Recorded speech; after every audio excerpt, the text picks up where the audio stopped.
Welcome back to Think of Mind. If you're building a presentation and want to make it interactive, you're in the right place. Today, I'm going to show you exactly how to link slides in Google Slides. Let's dive right in. Step 1. Highlight text or click an object such as a shape or image.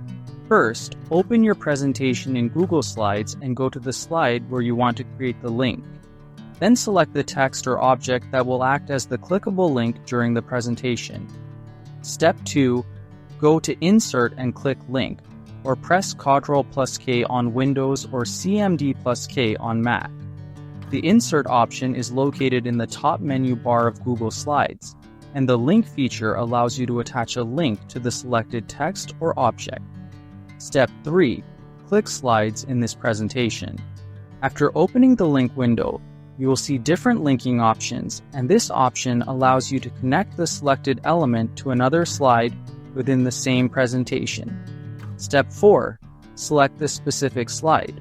A list of slides from your presentation will appear, and you can choose the exact slide you want viewers to jump to when they click the link text or object. Step 5.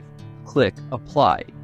Once you choose the slide, press the Apply button to complete the process, and the link will now take you directly to the selected slide during the presentation. Ramadan is your Thank you for watching, and please subscribe for more helpful Showcase your business with tutorials. viral